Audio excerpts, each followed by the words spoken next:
السلام علیکم ورحمۃ اللہ وبرکاتہ۔ آج ہم اپنے دوستوں کے ساتھ حروف مدہ کی تختی پڑھتے ہیں۔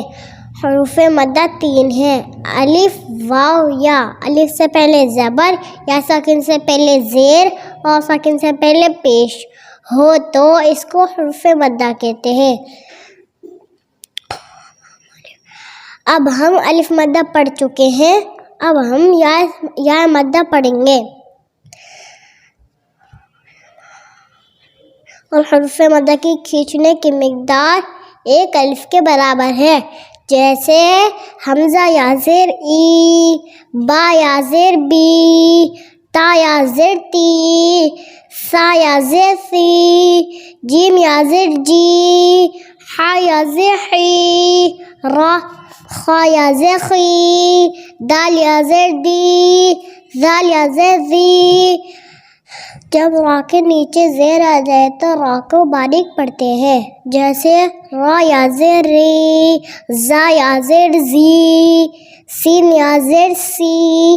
آپ بھی ہمارے ساتھ ریپیٹ کریے: شین یا زیر شی، صاد یا زیر سی، غاد یا زیر غی، طا یا زیر طی، ظا یا زیر ظی، عین یا زیر عی، غین یا زیر غی، فا یا زیر فی، قاف یا زیر قی، کاف یا زیر کی، لام یا زیر لی، میم یا زیر می، نون یا زیر نی، واو یا زیر وی، ہا یا زیر ہی، حمزہ یا زیر ای، یا زیر ای،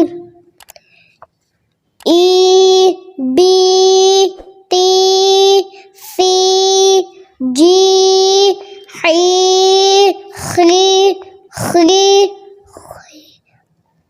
خی، دی، زی،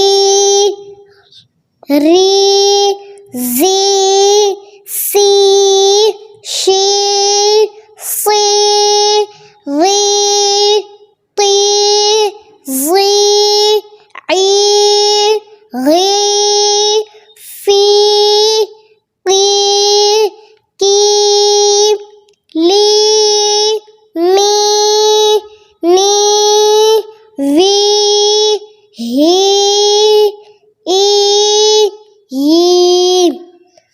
اب ہم یا مدہ کی مشق کرتے ہیں: دینی، فیہ، ارنی، کتابی، اجیب، یواری، مفاتیح، رازقین، عبادی، عذابی، تماثیل، مقادیر، اخیہ، بنیہ۔ سبسکرائب کریں، کمنٹ کریں، لائک کریں، شیئر کرنا کبھی نہ بھولیں۔ خود بھی دیکھیں اور اپنے دوستوں کو بھی دکھائیں۔ ویڈیو دیکھنے کے لیے شکریہ، جزاک اللہ۔